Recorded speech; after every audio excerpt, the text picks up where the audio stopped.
क्या था about stabilising selection के बारे में हमने बात किया था. Then we have discuss something like your disruptive selection and directional selection. ये 3 सिलेक्शन हमने यहाँ पे देखे थे.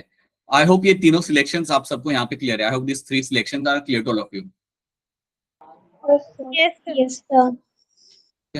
ये सिलेक्शंस आपको क्लियर होने चाहिए. This is something we have done and इसके साथ साथ we have also covered something in terms of your particular Hardy Weinberg equilibrium and genetic drift के बारे में हमने बात किया था. जेनेटिक ड्रिफ्ट के अंदर भी आपके यहाँ पे 2 टर्म्स आपको यहाँ पे मिल जाते हैं. You have a bottleneck effect and you have your founder effect. वो भी हमने यहाँ पे टर्म्स देखे थे and I am quite sure कि वो टर्म्स भी आपको वहाँ पे लाइक समझ आ रहा है. वो आपके लिए वहाँ पे क्लियर है. सो क्विकली एक बार इनको हम यहाँ पे देखते हैं फिर आगे बढ़ते हैं. आज के लेक्चर में बेसिकली क्या होगा दैट यू विल फाइंड, हम एनसीईआरटी का कुछ पोर्शन हम यहाँ पे देखेंगे. Will have a look at that and उसको हम यहाँ पे समझेंगे बिकॉज ये वाला जो पोर्शन आज आप सीखोगे which is very much like learning वाला पार्ट है. जो अंडरस्टैंडिंग वाला पार्ट था वो हमने देख लिया. अभी बस आपको ये चीजें याद रखनी है. That is something we will see आज के क्लास के अंदर. So let's come back over here. Just give me a minute. Okay, जब तक हम यहाँ पे हमारा पोर्शन स्टार्ट करें, कोई मुझे बताएगा यहाँ पे can you and anyone tell me the example of bottleneck effect. कोई तो होगा जो मुझे बताएगा यहाँ पे एग्जांपल. मुझे तो समझ नहीं आया, वापस बोलना. गुजरात में जो क्या हुआ था उनके साथ? तो उनको मतलब जब हंटिंग वगैरह करी थी ना तो उस टाइम जो लोगों की जो पॉपुलेशन थी ना वो 7,000 मतलब 1000 से लेके वो मतलब 12 भी रह गए थे वहां पे. तो वहां से फिर उन्होंने मतलब बैन लगा दिया कि कोई भी ये लॉइन की हंटिंग वगैरह नहीं करेगा.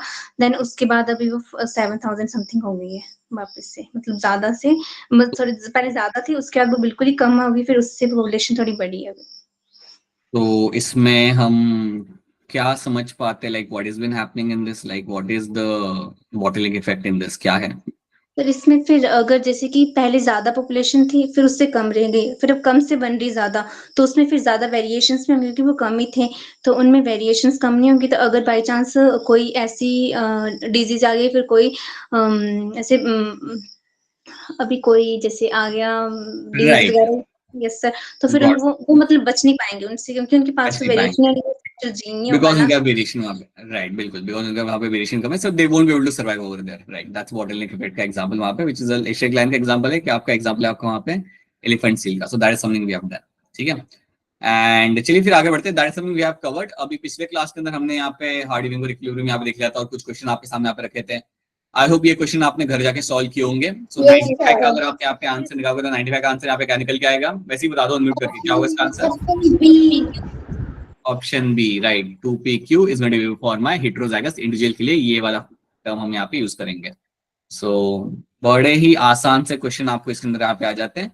इसका आंसर यहाँ पे क्या होगा? In the random mating population in equilibrium which of the following brings the change in the gene frequency in the non-directional manner. इनमें से कौन सी एक चीज होती है जिसके जैसे आपकी जीन फ्रीक्वेंसी यहाँ पे पॉपुलेशन की आपके यहाँ पे चेंज हो जाएगी? सो 78 का यहाँ पे आंसर क्या होगा? Option C. Option C. Option C कह रहे हो आप यहाँ पे? म्यूटेशन नहीं होगा सर? वही तो कह रहा हूँ, आपसे पूछ रहा हूँ. It is going to be, क्या होगा इसके अंदर आंसर आपका? Mutation. It has to be mutation. जब यहाँ पे लिखा हुआ है ना it is going to be non directional, जब यहाँ पे मेंशन किया हुआ है it is going to be non directional, then it means it is going to be mutation. तो यहाँ पे आपका म्यूटेशन ही आंसर आएगा. उन्होंने बोला कि क्या इवेंट हो रहा है जिसके जैसे आपका इक्विलिब्रियम आपका यहाँ पे चेंज होगा, and then you have this 4 options over there. अब चारों ऑप्शन बेसिकली काम करते हैं. चारों चीजें अगर आपकी काम कर रही हो तो आपका इक्विलिब्रियम आपका चेंज होगा. बट जो मेन नॉन डायरेक्शनल चीज आपके यहाँ पे कौन सी है? That is going to be the mutation. याद है ना, ये म्यूटेशन की थ्योरी दी थी. किसने दी थी म्यूटेशन की थ्योरी आपको? ह्यूगो दे वेरिस. राइट, ह्यूगो दे वेरिस ने आपके यहाँ पे वो थ्योरी दी थी. बिल्कुल सही. सो that was my mutation theory. Okay, तो ये सब हम यहाँ पे देख चुके हैं ना. अज्यूमिंग ये वाला क्वेश्चन काफी अच्छा क्वेश्चन है. ये वाला क्वेश्चन को थोड़ा फटाफट सॉल्व कर दो. ये वाला क्वेश्चन आई होप सबने यहाँ पे सॉल्व किया होगा. ये आपको यहाँ पे आरएफ की वैल्यू देके रखी हुई है. आरएफ की वैल्यू आपको यहाँ पे कई सारे यहाँ पे देके रखी हुई है. अगर आपने ये सॉल्व कर दिया तो अपना हैंड रेस कर दिया. सो आप दिस आरएफ की वैल्यू यहाँ पे, सो आप आरएफ की वैल्यू इन द एएनसी जो आपकी यहाँ पे आएगी 5%, right. Then you have B N C की आपके पास यहाँ पे वैल्यू आपकी यहाँ पे 15%, then you have value of B and D के बीच में जो वैल्यू आपको दिख रही है that's going to be your 9%, and A and B के जो आपको यहाँ पे वैल्यू मिली है यहाँ पे that is going to be your 20%। और एक और वैल्यू हमारे पास, और भी वैल्यू है। Then we have a value of C and D, C and D की वैल्यू आपके पास है यहाँ पे 24%, and the last one is going to be your A and D, A and D के जो आपके यहाँ पे value that's going to be your 29%। तो ये वैल्यूज आपको यहाँ पे दिख रही है। So these are the values you will be finding over there. ठीक है, so these are the values they have given. अब आपको उन्होंने यहाँ पे बोला what will be the sequence of this genes on a linear chromosome, की यहाँ पे आपके क्रोमोसोम का सीक्वेंस यहाँ पे क्या होगा। अब नंबर यहाँ पे काफी वैल्यूज काफी ज्यादा देके रखी हुई है, तो ऐसा क्वेश्चन आने का आपको पैनिक नहीं करना है और इसका आंसर निकालना है। पहले बताओ तनुप्रीत, आपका क्या आंसर निकल रहा है इसके अंदर, क्या सीक्वेंस आपका निकल रहा है? DBAC। DBAC आपका यहाँ पे सीक्वेंस निकल रहा है। ठीक है, अब एक काम करें, चलिए हम इसका सीक्वेंस निकालते हैं। तो जब आपके पास इतने सारे आरएफ के वैल्यू देके रखे हुए हैं, तो आप सबसे पहले क्या करना है, जो सबसे बड़ा वैल्यू आपके सामने उसको आप यहाँ पे प्लेस करोगे। सो सबसे बड़ा वैल्यू आपका यहाँ पे क्या है, ए एंड डी के बीच में 29%, तो इसको आप यहाँ पे प्लेस कर दो। तो सबसे लार्जेस्ट वैल्यू जो आपको यहाँ मिलेगा that's going to be your between A and D, और इसको आपने यहाँ पे प्लेस कर दिया, दैट इज माय 29%। अब आपको ऊपर से नीचे आना है स्लोली, मतलब डिसेंडिंग ऑर्डर में आप यहाँ पे जाओगे। तो ए एंड डी को मैंने यहाँ पे प्लेस कर दिया। अब सेकंड लार्जेस्ट मेरे यहाँ पे वैल्यू कौन सी है, सी और डी के बीच में, दैट इज माय 24%।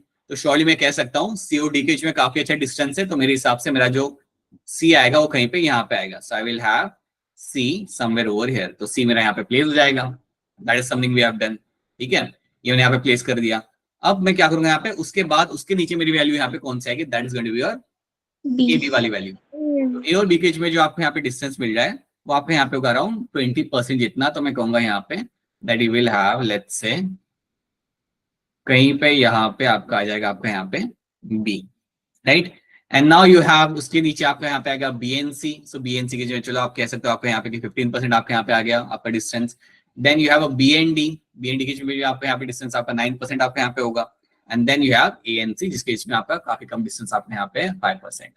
तो यहाँ पे आपको इस तरीके से इन वैल्यूज को आपको प्लेस करना है। तो you always have to go from descending order में आपको यहाँ पे जाना है। जो सबसे बड़ी वैल्यू जो आपकी होती है उसको आप पहले यहाँ पे प्लेस करोगे, एंड देन स्लोली आप यहाँ पे फिर नीचे जाओगे, and then slowly will start going in the like lower values की तरफ यहाँ पे जाओगे। So will take A and D, then C and D की आप यहाँ पे वैल्यू प्लेस करते हो, then you place the value of A and B. तो जैसे आप ये प्लेस करने लगोगे ना, आपका आंसर यहाँ पे मिल जाएगा। So yes, my answer over here is going to be your A C B D. तो यहाँ पे जो मेरा सीक्वेंस बन के यहाँ पे आएगा, that sequence over there is going to be your A C B D. तो कभी भी आपके सामने अगर ऐसा क्वेश्चन आता है जिसमें बहुत सारी वैल्यूज देके रखी हुई है, तो आपको कुछ नहीं करना, सबसे पहले बड़ी वैल्यू आपको यहाँ पे प्लेस करनी है। The largest value has to be placed over there, और द लार्जेस्ट वैल्यू आपकी जो यहाँ पे that's going to be my A और डी के में दैट्स माय 29%। उसको एक बार आपने यहाँ पे प्लेस कर दिया, देन उसके बाद उससे छोटी जो वैल्यू है उसको आप वहां पे प्लेस करो। देखो उसका जीन आप लगा के देखो वहां पे कि आपका क्या आ रहा है आपका। So you can see C and D के जो 24% आपके यहाँ पे रहा है। So you start placing them, और आपका आंसर यहाँ पे आपको निकल के आ जाएगा। क्या ये बात आप सबको यहाँ पे समझ आ रही है? Is this clear to all of you? Yes, sir. ठीक है, तो ऐसा क्वेश्चन कभी आ रहा है देन ऐसा मत सोचा कि अरे इतने सारे आ गए कैसे करेंगे, कुछ नहीं करना ज्यादा आपको। इसके अंदर सबसे बड़ी वैल्यू आपको वहां पे प्लेस करनी है, and then you have to go for the smaller values, that is something you will have to do. ठीक है, बाकी ये क्वेश्चंस आए वो आपने यहाँ पे कर लिए होंगे। So these are the questions we must have done over here. इसका आंसर यहाँ पे क्या होगा, ये भी बड़ा इंटरेस्टिंग क्वेश्चन है, हैंड रेज करना है इसके लिए। The tendency of population to remain in genetic equilibrium may be disturb by. एक टेंडेंसी, एक पॉपुलेशन जो जेनेटिक इक्विलिब्रियम के अंदर है वो डिस्टर्ब कब होगा, कि कौन सी कंडीशन के अंदर आपको मिलेगा कि वो आपके यहाँ पे डिस्टर्ब हो रहा है। क्या लग रहा है सिद्धरा इसका आंसर? Sir D. आपको डी लग रहा है? अपूर्वा क्या लग रहा है आपको? Sir D. डी, राइट, बिल्कुल। Lack of random meeting. अगर रैंडम मीटिंग नहीं हो रही, लैक ऑफ रैंडम मीटिंग का मतलब यहाँ पे हो रहा है कि वहां पे आपकी हो रही है सिलेक्टिव मीटिंग, मतलब रैंडम मीटिंग वहां पे हो नहीं रही, तो दैट मीन्स वहां पे आपकी हो रही है सिलेक्टिव मीटिंग, मतलब मेल्स या फीमेल सिलेक्ट कर रहे हैं कुछ सर्टेन एरिया के मेल्स या फीमेल्स को। तो अगर लैक ऑफ रैंडम मीटिंग वहां पे होगा तो बिल्कुल आपकी जेनेटिक फ्रीक्वेंसी आपके वहां पे इक्विलिब्रियम में नहीं रहेगी, वो आपके यहाँ पे चेंज हो जाएगी। तो ये बात आपको यहाँ पे क्लियर कट मालूम होनी चाहिए। So yes, option D, lack of random meeting अगर आपका वहां पे हो रहा है, याद रखना there is going to be a selective meeting हो रहा है। अगर वो हो रहा है तो आप जानते हो आपकी वैल्यू 1 नहीं आएगी वो कंडीशन के अंदर। So that's going to be a correct answer, right? अभी हम क्या करते हैं ना, we try to understand something like my geological time scale. उसको हम अलग तरीके से समझेंगे, इसको मैं बाद में समझाता हूँ। पहले आपको let me tell you something which is given in the NCERT कि evolution कैसे हुआ था, उसके बारे में NCERT ने कुछ लाइंस दे के रखी हुई है। इन लाइंस को मैं यहाँ पे समझ रहे हैं, इन लाइंस को मैं यहाँ पे याद रखना है। Okay, so about 2000 million years ago the first cellular form of life appeared on the earth. तो पहली लाइफ फॉर्म आपके अर्थ पे आई थी अराउंड 2000 मिलियन साल पहले। Okay, the mechanism of how non cellular, just wait a minute, the mechanism of how non-cellular aggregates of giant macromolecules could evolve into a cells with the nucleus envelope is not known. कैसे ये सब evolve, कैसे ये सब आके इकट्ठा हुए सारे नॉन सेल्यूलर एग्रीगेट्स और एक सेल बना, वो अभी भी उनको लाइक बहुत क्लियर कट आइडिया नहीं है, राइट? बट जो इनिशियल सेल्स आपके बने होंगे, जो भी आपके इनिशियल सेल्स प्लैनेट के ऊपर आए होंगे ओशन के अंदर, उन्होंने अपना O2 रिलीज करना चालू किया होगा बाद में। याद रखना, ये काफी बाद में हुआ था। पहले जो आपके सेल्स, अगर आपको याद हो, जो इनिशियल सेल्स आपके बने थे, उनका मोड ऑफ न्यूट्रिशन क्या था? कीमो हिट्रोट्रॉप। कुछ याद आ रहा है? ये हमने टर्म सीखा, Yes, sir. Right? You have seen this term chemoheterotroph. ये आपके जो इनिशियल जो आपके सेल्स आए थे, देवर माय कीमो हिटेरोट्रॉप, वो लोग फोटोसिंथेटिक नहीं थे, ठीक है?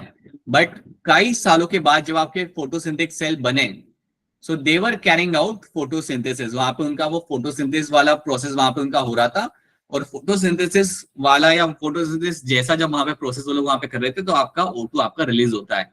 आप ये बात जानते हो ना कि फोटोसिंथेसिस जब आप करते हो, then you find certain amount of O2 will get released over there in the atmosphere.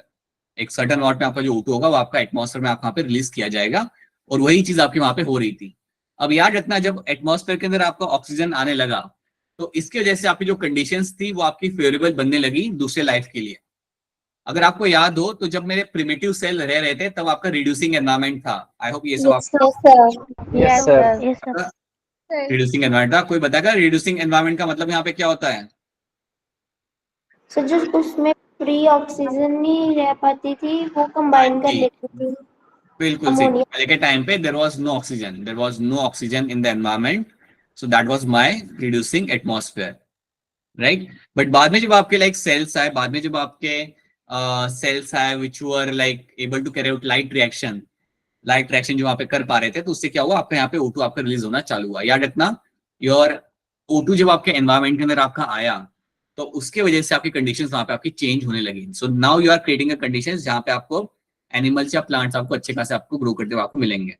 So O2 इस तरीके से एटमॉस्फेयर के अंदर आपने आने लगा। So ability to release O2, this reaction was similar to the light reaction of photosynthesis. Where is water, ये जो रिएक्शन आपका हो रहा था इन सेल्स के अंदर, ये जो सेल्स में बना के रखे हुए इनमें जो रिएक्शन हो रहा था, ये सिमिलर था टू द लाइट रिएक्शन जो आपको अभी प्लांट्स में होते हुए मिलता है।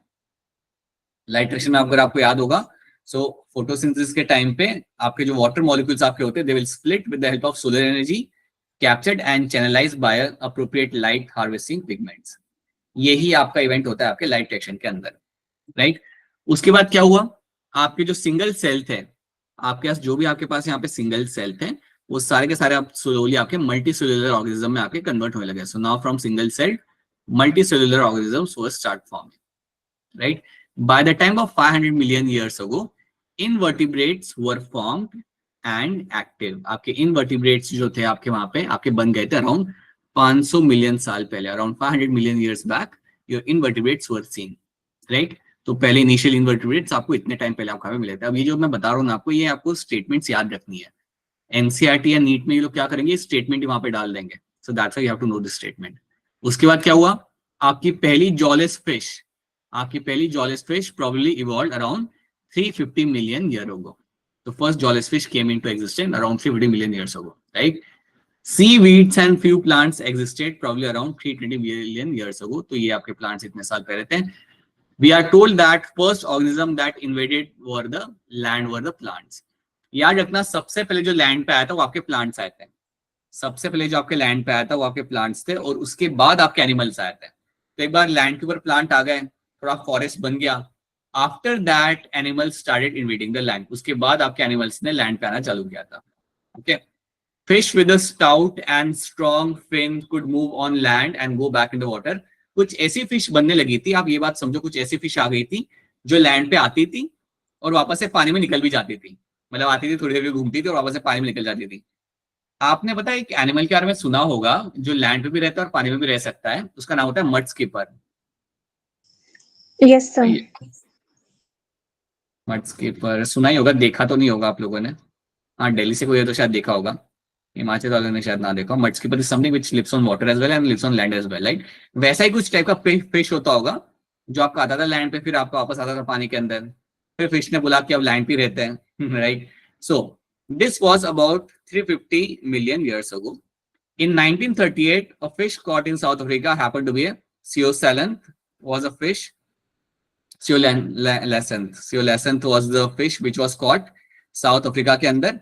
और ये जो फिश थी ना, इसकी इंटरेस्टिंग बात क्या थी कि ये इसके पास था लोप्ड फिन्स, इसके जो फिन्स थे वो काफी लोप्ड फिन्स थे। अब ये जो सियोलैसेंथ जो आपके यहाँ पे जो फिश है ना, ये फिश जो आपको मिली थी लाइक 1938 के अंदर, राइट, जब वो टाइम पे लगा था कि वो एक्सटिंक्ट हो चुकी है। इस फिश के अंदर कुछ ऐसे ट्रेड्स थे जो बता सकते हैं कि इनमें से आपके एम्फीबियंस इवॉल्व किए थे। ये फिश में से आपके एम्फीबियंस निकले थे, ये फिश वो फिश थी जिनमें से आपके एम्फीबियंस आपके इवॉल्व किए थे, from which the amphibians actually came out, क्योंकि इनके पास लोब्ड फिन्स थे। इनके पास जो फिन्स थे वो काफी लाइक लोब्ड फिन्स है। मैं इसके आपको एक पिक्चर दिखाता हूँ। और कहा जाता है कि वो जो लोब्ड फिन्स थे उनमें से फिर आपके 4 लिम्स बने, और इसलिए इनमें से आपके एम्फीबियंस आपके इवॉल्व किए गए थे। That is something people believe there. So they have evolved into your this is your fish, ये फिश थी आपके, और इनके यहाँ पे आपको लोब्ड फिन्स आपके यहाँ पे दिख रहे हैं। और कहा जाता है कि ये लोब्ड फिन ही बाद में आके बने थे आपके यहाँ पे 4 लिम्ब, और they started moving on the land and they started coming on the land over there. So इनमें से ही आपका एम्फीबियंस आपके बने थे। So first amphibian that lived on both land and water that came from coelacanth वाले fish में से आपके यहाँ पे इवॉल्व किए गए थे। सो ये बात आपको यहाँ पे this one information you have to know. और याद रखना ये फिश आपको कहाँ मिली थी, it was seen in 1938 South Africa में आपको मिली थी। Okay, there is no specimen left with us, अभी कोई स्पेसिमेन हमारे पास यहाँ पे है नहीं जिसको हम यहाँ पे देख सकें। बट याद रखना आपके जो modern ancestor of modern frogs and salamander, right, ये जो आपकी जो फिश है ना, you can also call them as one of the ancestors of your modern day frogs and salamander. ठीक है, तो आपके इन फिश में से आपके एम्फीबियंस आए थे, एंड वही एम्फीबियंस जो आपके यहाँ पे हैं, दे आर लाइक, अभी तो हमारे पास है नहीं, but they are the actually ancestors of the modern day frogs and salamanders. Amphibians में से आपके यहाँ पे आएंगे reptiles. From amphibians you will find reptiles will come. अब reptiles जो आपके यहाँ पे थे ये egg lay कर रहे थे, and they were having the shells of the egg. So जब ये आपके egg lay यहाँ पे कर रहे थे, उनके पास आपको shell आपको यहाँ पे दिख रहा था. So their eggs were having the shell over there. अगर आप नोटिस करोगे तो आपके एम्फीबियन के जो एग होते हैं उसमें शेल आपको नहीं मिलता, क्योंकि अगर आप फ्रॉग के अगर आप एग देखते हो तो आपके एग आपके बिल्कुल ट्रांसपेरेंट होता है। देखा कभी आपने फ्रॉग के एग पानी के अंदर? Yes sir. Yes sir. Frog के एग जो होते हैं वो आपके बिल्कुल आपके ट्रांसपेरेंट होते हैं। So they are always going to be transparent frog के eggs.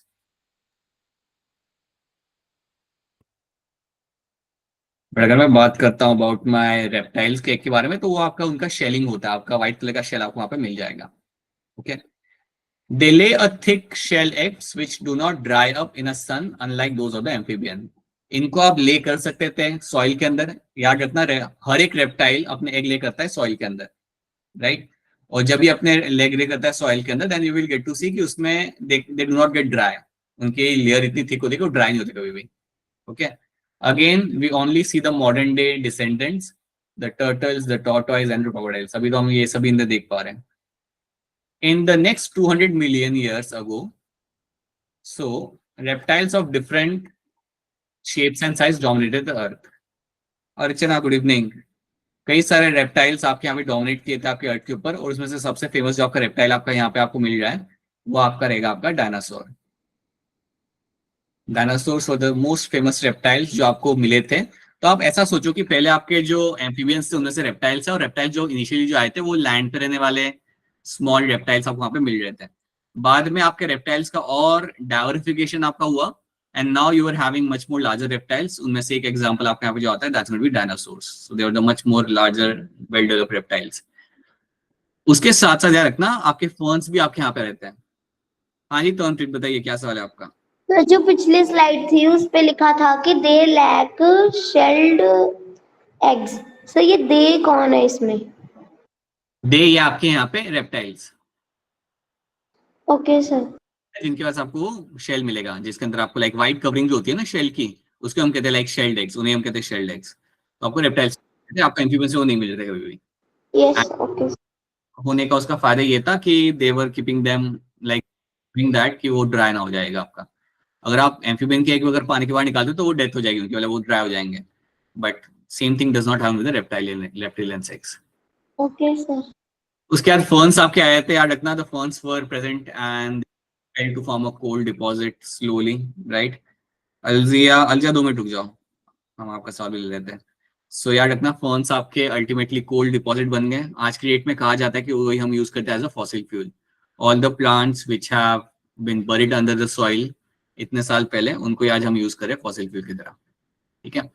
Some of these land reptiles went back into the water and evolved into fish-like reptiles probably 200 million years ago. Ichthyosaurus. So Ichthyosaurus जो आपका यहाँ पे जो reptile है वो पानी में रहने वाला रेप्टाइल है। इसकी मैं एक बार आपको पिक्चर दिखा दूंगा, अभी हमें नहीं मिलता, ये एक्सटिंक्ट हो चुका है, बट कई सारे रेप्टाइल्स पानी में चले गए थे और वो they turn into ichthyosaurus. The land reptile were of course the dinosaurs, the biggest of them. उसमें आपका टायरेनोसॉरस, जिसको हम शॉर्ट में अगर आपने सुना होगा टीरेक्स। अगर आपने जुरासिक पार्क देखी है तो Yes, सबके sir. टीरेक्स ही भाग रहा होता है। Yes sir. कोई भी जुरासिक पार्क देखो उसमें टीरेक्स ही हर किसी के पीछे भाग रहा होता है। तो that is the one. So mainly वो लोग टीरेक्स दिखाते हैं जो सबको खाने के लिए भाग रहा होता है, चाहे आप 1 देखो 2 देखो या नेवी वाले देखो। So that's a T-Rex which was around 20 feet in height and has a huge fearsome dagger. But अब अगर तुमने नोटिस किया होगा टीरेक्स बहुत बड़ा था, बड़े उसके दांत थे, डैगर्स लाइक टीथ थे उसके, लेकिन उसके फोरलिम कभी आप देखना, if you have seen the forelimb of the T rex, like very small, yes sir. they're like very small forelimbs, right? If you see the T-Rex, सारा can काम you do बहुत that? हो जाता है ना यहाँ पे फिर। बोलो बोलो बोलो, क्या नाम है आपका? अलजिया बोलो, क्या कर रहे हो आप? सर ये जो स्लाइड आपने दिखाया ना इसमें डिसेंडेंट जो लिखा है उसका मतलब क्या है? ये वाली नहीं पता चला डिसेंडेंट अभी। मतलब डिसेंडेंट का मतलब जो नए आ रहे हैं, मतलब अगर मैं कह रहा हूँ आपके डिसेंडेंट मतलब आपके आने वाले आपकी जो प्रोजीनी है उसे हम यहाँ पे डिसेंडेंट बोलेंगे, ठीक है। सो डिसेंडेंट मतलब when you find the new progeny, new population coming from you, that's a descendant. तो मैं कह रहा हूँ कि मेरे डायनासोर्स के डिसेंडेंट है क्रोकोडाइल्स, ठीक है। सो दैट मीन डायनासोर में से आपके क्रोकोडाइल्स बने, that's what I mean. About 65 million years ago the dinosaur suddenly disappeared, suddenly लोग गायब हो गए, disappeared from the earth. We do not know the true reason, हमें नहीं मालूम कि एग्जैक्ट रीजन इसका क्या था। आपको क्या लगता है, कोई हैंड रेज करके मुझे बताएगा कि डायनासोर प्लैनेट से क्यों चले गए? आपका क्या मानना है इस बारे में? What do you think why they have gone from the planet earth? Anyone बताइए अलजिया। एनवायरमेंटल रीजंस की वजह से। अलजिया कुछ समझ नहीं आया, वापस बोलना, क्या कह रहे हो आप? क्लाइमेटिक चेंज की वजह से। क्लाइमेटिक चेंज के जैसे, वो तो ये लोग भी कह रहे हैं वही चीज आप देखो, ठीक है। दे some believe that, some say that climatic change killed them. Apurva आपको क्या लग रहा है? तो वो एस्ट्रॉइड का बोलते हैं ना कि एस्ट्रॉइड इम्पैक्ट हुआ होगा फिर जाके फिर भी सब कुछ खत्म हो गया। एस्ट्रॉइड्स आके लगे अर्थ के ऊपर और इसलिए वो आके खत्म हो गए। ओके, या that is also one of the theory कि और ऐसा एस्ट्रॉइड्स और बोलते थे तो सच में हुआ था। कोई बात नहीं बेटा, आपकी आवाज कट रही है, रुक जाओ, कोई बात नहीं। सो मीटरॉइड्स या एस्ट्रॉइड्स आपके प्लैनेट पे आए थे, वो हिट किए, उनसे उनकी डेथ हो गई। काफी लोगों का मानना है कि उनके लिए खाने के लिए they were not getting enough amount of prey, so they died. So there are number of theories over there, we do not know the true reason. सो कुछ कहते हैं कि क्लाइमेटिक कंडीशन आपके यहाँ पे चेंज होगी, सम से most of them evolve into birds. कुछ का कहना है कि वो सारे के सारे बर्ड्स बन गए, राइट? सब तो नहीं, बट कुछ तो होंगे जो बिल्कुल बर्ड्स में कन्वर्ट हुए होंगे। So that's very true. The truth may live in between small size reptile of that area still exist today. कई सारे रेप्टाइल अभी भी आपको मिल जाता है देखने के लिए, something you get to see near by you, ठीक है। रेप्टाइल्स के बाद याद रखना आप क्या आते हैं, मैमल्स। और जो मैमल्स आपको पहले मिले थे वो एकदम स्मॉल माउस जैसे थे। So the first mammal were like श्रूज।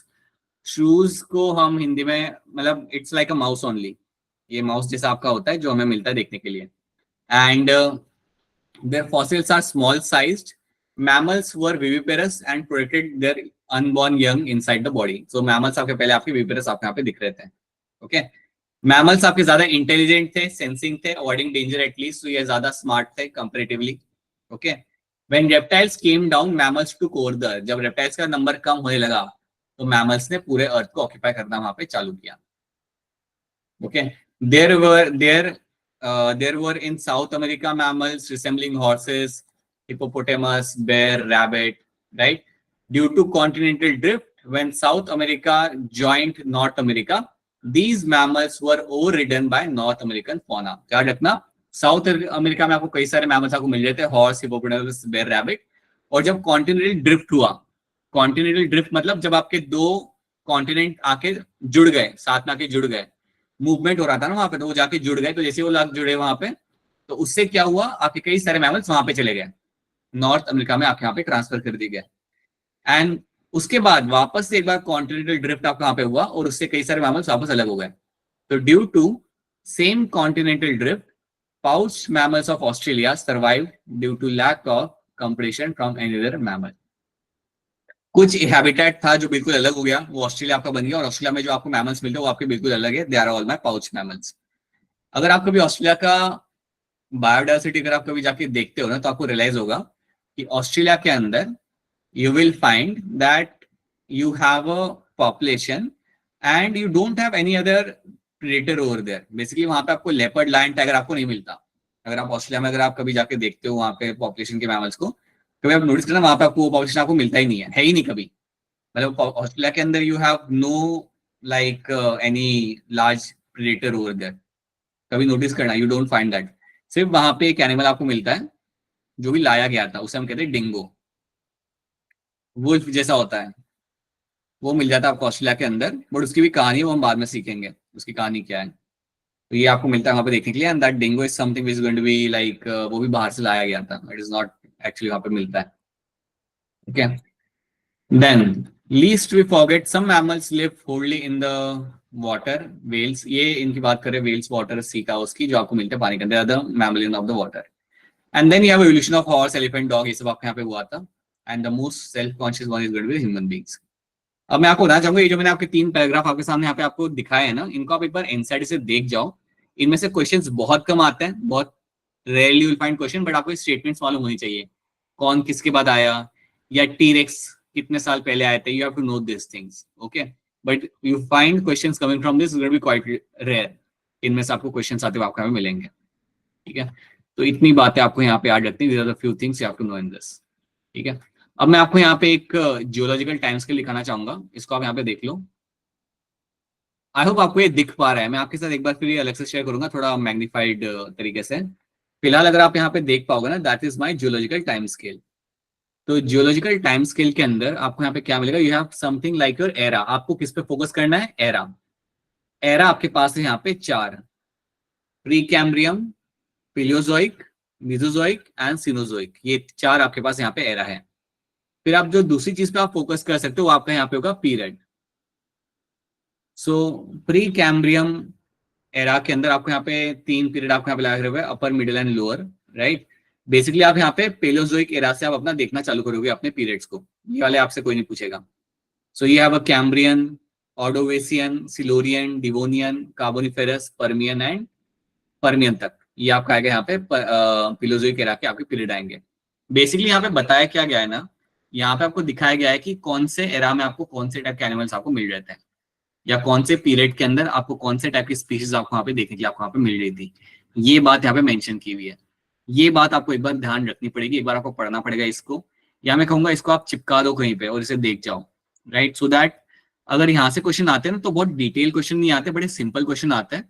Question आपके सामने ऐसा आ सकता है कि अरेंज करो कौन सा एरा कब आएगा, ठीक है। तो इसलिए आपको वो थोड़ा आना चाहिए, you have to know this thing कि कौन सा पहले कौन सा बाद में। So you always have to start with the Precambrian से हमारी कहानी यहाँ पे स्टार्ट होगी, then you have Paleozoic, then you have Mesozoic and then you have Cenozoic. अब जब आप बात करते हो प्री कैम्ब्रियम को लेके, जब आप इसको डिस्कस कर रहे होते हो, तो याद रखना यहाँ पे आपको मिले थे कुछ आपके यूकैरियोट्स, कुछ आपके मल्टीसेलुलर ऑर्गेनिजम्स, दैट्स इट। यहाँ पे कोई ज्यादा बहुत कॉम्प्लेक्स एनिमल आपको यहाँ पे नहीं मिल रहा।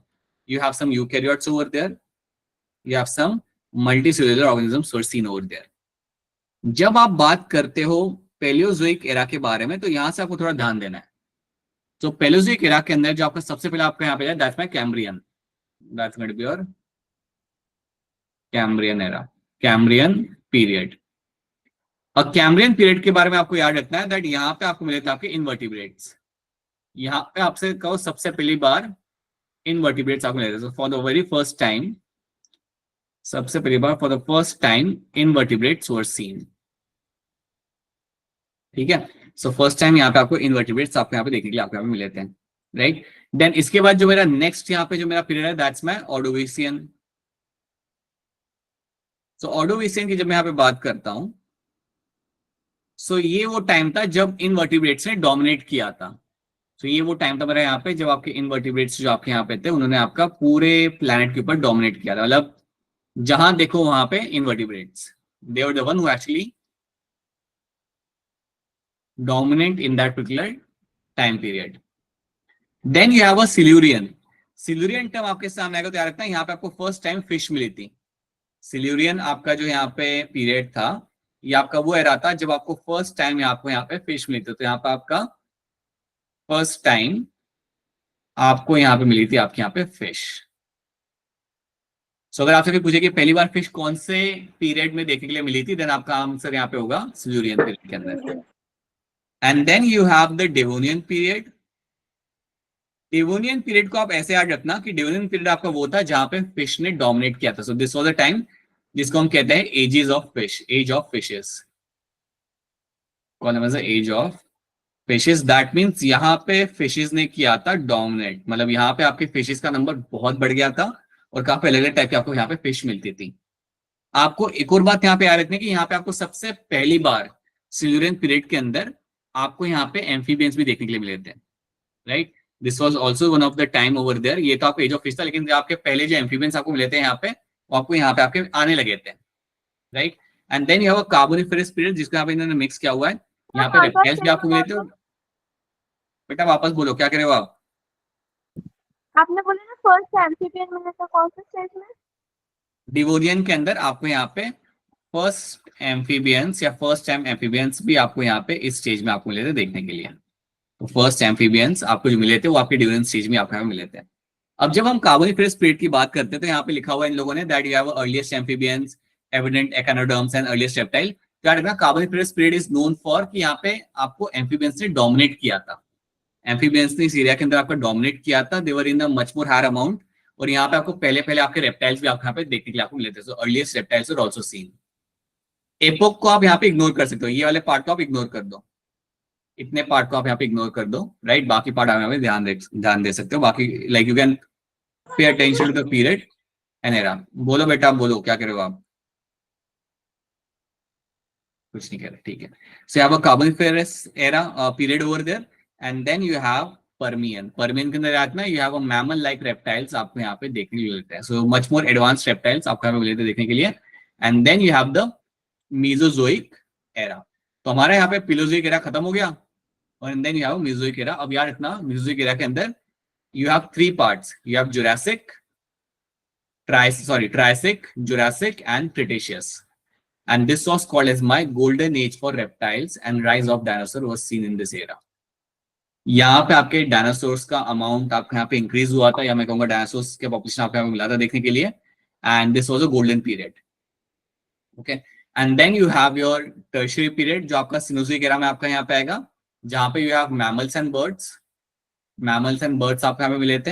एंड देन बाद में आपके यहाँ पे ह्यूमंस का भी इवोल्यूशन आपको होते हुए मिला था। सो पिलियोसेन इपॉक में से आपका ह्यूमन इवोल्यूशन यहाँ पे चालू हो गया था। अब क्वेश्चन यहाँ पे आता है, आप सोच रहे हो कि सर इतना सब हम कैसे याद करेंगे, या ये क्या करना है, लाइक इतना इन्फॉर्मेशन का, like how we should take care of this information. तो आप याद रखना, आपको जो मैं बता रहा हूँ, like what I am telling you right now, कि आप यहाँ पे पीरियड याद रखो, आप एरा याद रखो, ठीक है। और कुछ चीजें आपको याद रखनी है, जैसे अगर आपको पूछा जाए कि आपका मेसोजोइक एरा में क्या हुआ था, तो याद रखना it is known for my dinosaurs के लिए। अगर आपसे कोई पूछ रहा है कि पेलोजिक एरा में क्या हुआ था, तो जनरली क्या होगा कि they will specifically ask you कि सिल्यूरियन में क्या आपको मिल रहा है, then you should know it is known for my fishes का फर्स्ट टाइम आपको वहां पे देखने के लिए आपको मिली थी वहां पे। और डिविनियन टाइम के अंदर आपका it is known for the like fishes, यहाँ पे आपकी लाइक फ्लरिश की गई थी, it was like flourishing of the fishes was seen happening over there. Cambrium is something which is known for the first time invertebrates, and Ordovician is known for the invertebrates का यहाँ पे dominance हुआ था, बस। बाकी ऊपर वाली information अगर आपको याद नहीं रही, कोई बात नहीं, वहां से आपके क्वेश्चंस नहीं आते, you don't have to remember all those things, ठीक है। अगर मैं आपको यहाँ पे अगर क्वेश्चन दिखाऊं किस टाइप का क्वेश्चन आता है, then you will get a idea over there. अभी ये क्वेश्चन आपके सामने यहाँ पे आ रहा है, तो क्वेश्चन आपका यहाँ पे क्या है, dinosaurs dominated the world in which of the following era, देखो एरा पूछा हुआ इन लोगों ने यहाँ पे, सो कौन से एरा के अंदर डोमिनेट किया था आपके डायनासोर्स के ने यहाँ पे, तो आप क्लियरली आप जानते हो आपके पास एरा यहाँ पे कौन से, आप देख लो यहाँ पे, you have the eras which are going to be only 4 over here, Jurassic eras आपके यहाँ पे 4 ही है, Paleozoic, Precambrium, Mesozoic and Cenozoic. तो सिंपल सी बात है, आपके मेसोजोइक एरा के अंदर ही आपके डायनासोर ने आपके यहाँ पे डोमिनेट किया था। तो आपको यहाँ पे गलती से जुरासिक नहीं करना है, समझो इस बात को, आप जुरासिक पे टिक नहीं करोगे क्योंकि वो एरा नहीं है, that is a period, that's not era. तो आपका आंसर यहाँ पे क्या आएगा, it is going to be your option, Mesozoic. क्या। Then you have correct order बताने को आपको यहाँ पे बोल दिया, सो करेक्ट ऑर्डर आपके लिए भी आपको यहाँ पे करना आसान होता है, that's also going to be very simple over there. So क्या लगता है आपको यहाँ पे करेक्ट ऑर्डर आपके यहाँ पे क्या आ जाएगा, option C. Option C. Option C. These are the kind of question they're going to ask you. They won't ask you बहुत complex question, आपको यहाँ पे नहीं आएगा. It's a very simple kind of question they're going to ask you, right? कौन से era के अंदर रेप्टाइल से वापस वही पूछा गया है, डोमिनेट कहाँ पे किया था? So again we will have option A. Option C. B. B. reptiles, बाबा reptiles. It's going to be Mesozoic era always. Reptiles. Option हाँ ऑप्शन बी। अब so now I'll tell you something, you don't get a very complex question out of this, even though काफी पुराने question है, नए question भी अगर आप यहाँ पे देखोगे तो वो ज्यादा कॉम्प्लेक्स नहीं होता है, इसलिए डोंट वरी अबाउट दैट। ये आपको एनसीईआरटी में दिया नहीं गया हुआ, बट आपको ये याद हो जाएगा with the course of time, you remember this thing, ठीक है, इसको हम आपको याद करा देंगे अच्छे तरीके से, so don't worry about that. इसमें ज्यादा बहुत ज्यादा वक्त जाया मत करो, इसको बस एक बार देख लो and then just move ahead with that, not a very difficult topic, you just have to remember some of the eras and किसमें क्या हुआ था, बस, और कुछ नहीं उसके अंदर आपको देखना है, ठीक है। इसका आंसर बताओ जो हैंड रेज करके, स्टेबलाइजिंग सिलेक्शन फेवर्स क्या करता है, किसमें करता है,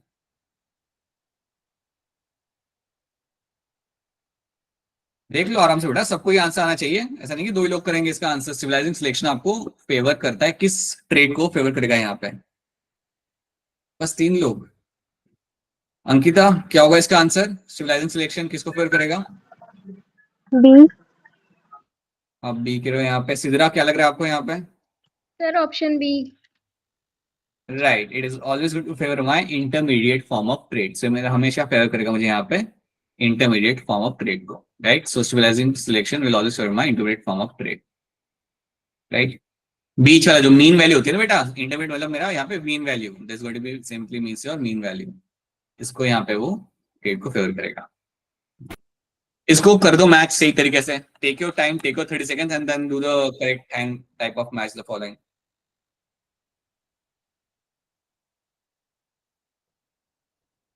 देख लो बेटा, देख लो, सब लोग टाइम ले लो यहाँ पे। और कई सारे बच्चे हमें काफी दिनों के बाद यहाँ पे क्लास में दिख रहे हैं, तो मैं समझ सकता हूँ कि आपको शायद काफी चीजें समझ ना आ रही हो, बट ठीक है कोई बात नहीं।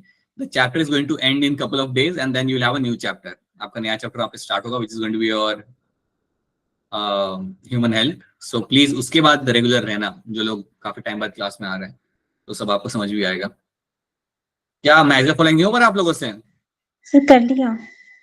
नहीं करिए, बाकी लोग क्या कर रहे हो बेटा, बाकी लोग भी तो ट्राई करो। क्या लग रहा है मोनिका इसका आंसर, ऑप्शन ए। ये लग रहा है यहाँ पे। जानवी आपको क्या लग रहा है, सर डी। ये लग रहा है यहाँ पे, ओके। अपूर्वा क्या लग रहा है आपको, सर डी। ये लग रहा है आपको भी, alright. And Aljiya, option D. ठीक है चलो देखते हैं, काफी लोग डी करे तो पहले हम डी चेक कर लेते हैं यहाँ पे कि डी आपका यहाँ पे क्या हो रहा है आपका। सो आप कह रहे हो कि mutation is going to be a source of new allele, okay ठीक है, 2 मिनट के लिए इसको करके देखते हैं। Then you are saying that B is going to be gene flow, right. So gene flow के साथ आपका यहाँ पे आ रहा है आपका immigration change in electric frequency, बिल्कुल। Immigration is a type of migration, okay. So yes, gene flow के अंदर आप ये यहाँ पे डाल सकते हो, जीन फ्लो के साथ आपका यहाँ पे 3 आ जाएगा। Natural selection, you are saying it's going to be 2, difference in the survival and reproduction among the variant individuals, so yes that's going to be your option 2 यहाँ पे। and genetic drift, D का यहाँ पे बिल्कुल आपका यहाँ पे 1 आएगा। मोनिका जल्दबाजी में गलत कर दिया आपने, यस सर। ध्यान रखो में नहीं करना है, सर इंडिया ओवर देयर। बता तो अनप्रीत क्या हो गया? सर ऑप्शन मतलब स्टेटमेंट सेकंड और थर्ड समझाना मतलब। स्टेटमेंट सेकंड और थर्ड। स्टेटमेंट सेकंड आपके यहाँ पे करें, difference in the survival and reproduction among the variant individual. यहाँ पे ये कहा जा रहा है कि आपका एक पॉपुलेशन होता है, उसमें हर कोई तो सर्वाइव नहीं कर पाता, कुछ नंबर ही आपका होगा जो सर्वाइव कर पाएगा और ज्यादा रिप्रोड्यूस कर पाएगा। Only certain number of individuals are going to survive and they are going to reproduce among the variant individuals. आपको ये डेफिनेशन रिलेट कर सकते हो आप इस डेफिनेशन को आपके नेचुरल सिलेक्शन के साथ। वही होता है ना नेचुरल सिलेक्शन के अंदर कि आपके एक पॉपुलेशन में से कुछ ही सर्वाइव करते हैं और वही रिप्रोड्यूस करते हैं और फ्यूचर जनरेशन आपकी ऐड करते हैं। So yes, this is going to be a correct answer. So difference in survival and reproduction among variant individuals is going to be a true statement for my, that's my natural selection. Third statement आपके यहाँ पे क्या हो रही है आपकी? Immigration and emigration. सो इसका मतलब होता है कि पॉपुलेशन आना। अगर इमिग्रेशन मतलब मैं कहूंगा कि समझो यहाँ पे ऑस्ट्रेलिया है, राइट, और अगर मोनिका ऑस्ट्रेलिया अगर जा रही है, राइट, या लेट्स से वहां पे अंकिता रहती है और अगर मोनिका अंकिता के घर पे जा रही है, राइट, सो अगर कोई वहां पे जा रहा है that is going to be your immigration. Okay, और अगर अंकिता यहाँ से बाहर निकल के जा रही है Canada, so that is going to be immigration. तो जो भी यहाँ पे आपका जो मूवमेंट हो रहा है इसे हम कहते हैं माइग्रेशन। अगर आप एक पॉपुलेशन एक आइलैंड से कहीं और जा रही है that's going to be your emigration, right. Immigration and immigration is going to be जब आपकी पॉपुलेशन आपके यहाँ पे एंटर कर रही होगी, so that's a migration simply. और आप जानते हो माइग्रेशन से क्या लगेगा आपका यहाँ पे? Gene flow. Migration will lead to gene flow, so that's going to be your option D. Okay sir. क्या होगा इसका आंसर? क्या होगा इसका आंसर? जल्दी बताओ इसका आंसर, जल्दी बताओ ताकि हम आगे बढ़ सकें। We have to do the human evolution. Hand raise करो जल्दी। Replacement of light color variety of peppered moth to its darker variety.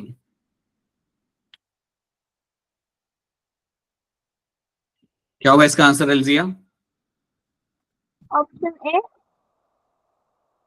It is your natural selection. Industrial melanism is example of my natural selection. ये बात आपको याद रखनी है, आपको भूलना नहीं है, ठीक है? ओके, ये वाला क्वेश्चन करो ध्यान से। I want all of you to answer this. Which of the like tell me, ये तीनों आपके पास ए बी एंड सी, बताओ ए क्या है, बी क्या है और सी क्या है? I will look at the A B and C and tell me A B and C आपका यहाँ पे क्या होगा। सिंपल सा सवाल है।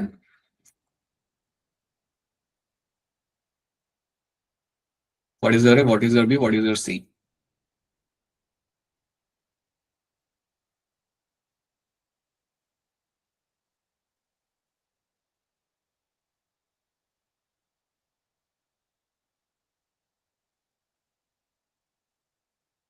All right, बताइए अंकिता क्या होगा इसका आंसर? बी कह रहे हो। काजल आपको क्या लग रहा है? Sir B. B sir. Monika क्या लग रहा है आपका आंसर यहाँ पे? Option B. बैटमैन मतलब बी? Sorry sir, A A A इनका भी अलग ही आंसर आ रहा है यहाँ पे। A. Monika by the way आपका गलत है। I will tell you, you are not paying attention right now, it's wrong. Okay, बाकी लोगों ने ठीक है यहाँ पे कुछ आंसर दिया। अब यहाँ पे देखो, सिंपल देखो, यहाँ पे जब आप यहाँ पे ए को यहाँ पे देख रहे हो, सो ए में आपको यहाँ पे क्या दिख रहा है? That you have in the centre में ना, ये बिल्कुल आपका जो पॉपुलेशन आपका बढ़ा है वो आपका सेंटर में। तो सेंटर में जो आपका यहाँ पे पॉपुलेशन है वही आपके यहाँ पे इंक्रीज हो रहा है। अगर सेंटर वाला पॉपुलेशन अगर आपके यहाँ पे इंक्रीज हो रहा है then by default that becomes my stabilising population, right. B में आपको यहाँ पे क्या दिख रहा है कि आप एक सर्टेन डायरेक्शन की तरफ आप जा रहे हो। आपका पॉपुलेशन जो आपके यहाँ पे इंक्रीज हो रहा है it is going towards a certain direction, तो ये बनेगा मेरा यहाँ पे directional, this becomes my directional over there. और सी में आपको यहाँ पे क्या दिख रहा है? दैट यू हैव दो पॉपुलेशन आपके यहाँ पे इंक्रीज हो रहे हैं, एक आपका नीचे जा रहा है। सो दो एक्सट्रीम वाले पॉपुलेशन आपके यहाँ पे इंक्रीज किए जाएंगे और इंटरमीडिएट वाला आपके यहाँ पे नीचे जा रहा है। So that becomes destructive. So that is your option B. Monika एक राउंड लगा के आओ, जल्दी जाओ और एक राउंड लगा के आओ। आ सकते बेटा, बिल्कुल आ सकता है। और ये एनसाइड का ही ग्राफ है, ऐसा नहीं क्योंकि नया ग्राफ है, एनसाइड वाली ग्राफ ही है। होने के बाद वाला है ये, इसमें थी नहीं। मोनिका एक फटाफट जाके घूम के आओ। आपका ध्यान थोड़ा डिविएटेड है, just have a break. Okay, कौन सा एनिमल है आपके सामने? ये मंकी मंकी। मंकी, ये देखो चिंपैंजी आफ्टर 17 दिस प्लैनेट, इसको मंकी कह रहे हैं लोग। It is your chimpanzee. Yes, sir. रखते हो। मुझे बताओ, चिंपैंजी और ह्यूमंस के अंदर डिफरेंस क्या होता है? हैंड रेज करके बताना, ऐसे ही मत बताना, बोलना मत चालू करना। ह्यूमंस और चिंपैंजी के अंदर डिफरेंस यहाँ पे क्या आता है? सही से बताना, एज अ बायोलॉजिस्ट बताओ, ऐसा नहीं कि सर एक ये होता है बोला, ऐसे नहीं, थोड़ा सही से बताना पड़ेगा आपको। अरे महेश, आप क्लास में हैं? Mahesh, good evening. लेट आया क्लास में आप शायद। Good evening sir. Aljiya, Aljiya बताएंगे, बोलो Aljiya, what is the difference you find in between chimpanzee बहुत एंड? हैवी होते हैं, ह्यूमंस में इतने हैवी होते हैं। Okay, so they have a hairy body, that's true. एक आप यहाँ पे ट्रेट आ जाएगा, they have hairs on body on chimpanzee which you don't find in the human beings। ठीक है, राइट। ओके, हाँ जी शिवा बताइए। सर ह्यूमन ज्यादा इंटेलिजेंट होते हैं। क्या होते हैं? सर ह्यूमन चिंपैंजी के कंपेयर में ज्यादा इंटेलिजेंट होते हैं। Okay, right, so intelligence is something which is going to be higher in the human beings, right? ठीक है, all right। और कुछ मोनिका बताइए। सर यही था कि मतलब वो इंटेलिजेंट होते हैं और जो ह्यूमन होते हैं उनका ब्रेन का साइज मतलब चिंपैंजी से ठीक है, दैट इज। उसके अलावा बताओ। सर यही था अच्छा, ये था। अब पूरा बताओ, और क्या आ गया इसके अंदर, बोलो।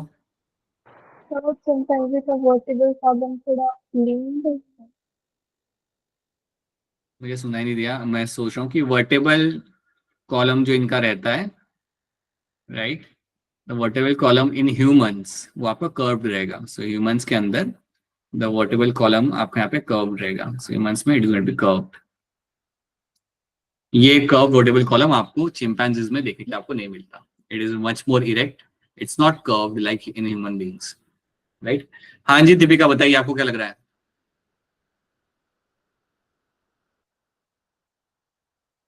बोलिए दीपिका, बोलिए। Sir finger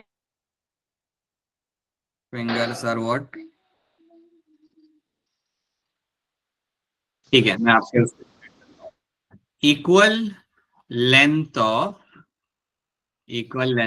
four limbs and hind limbs, fore limbs and hind limbs. So hind limbs और फोर लिम्स का लेंथ आपका यहाँ पे इक्वल होगा, and you should also that because of that. हाँ जी महेश बताइए, बोलिए महेश। सर चिंपैंजी चारों पैरों हाथों पर चलते हैं। Right, so they will walk on नकल। ठीक है, सो दे 4 फीट पे वो लोग यहाँ पे वॉक करेंगे। सो 4 फीट पे वो यहाँ पे करेंगे walk. Humans walk on 2 feet, right. Humans are going to show the bipedalism, जो टर्म यहाँ पे होता है ना, बायपेडलिज्म, ये आपको मिलता है आपके ह्यूमंस के अंदर। बिल्कुल सही। तो ये आपने यहाँ पे ट्रेड्स आपको यहाँ बता दिए। ये कौन है? अलजिया, बोलो। चिंपैंजी जंगल में रहते हैं, ह्यूमन घर में रहते हैं। बहुत बढ़िया। हाँ, फिर बोलोगे ह्यूमंस एनसीईआरटी पढ़ते हैं, चिंपांजी एनसीईआरटी नहीं पढ़ते हैं। ह्यूमंस ब्रेड के ऊपर पहले जैम और बटर लगाते हैं, चिंपांजी वैसे ही खा लेते हैं। अरे ये सब नहीं चलेगा।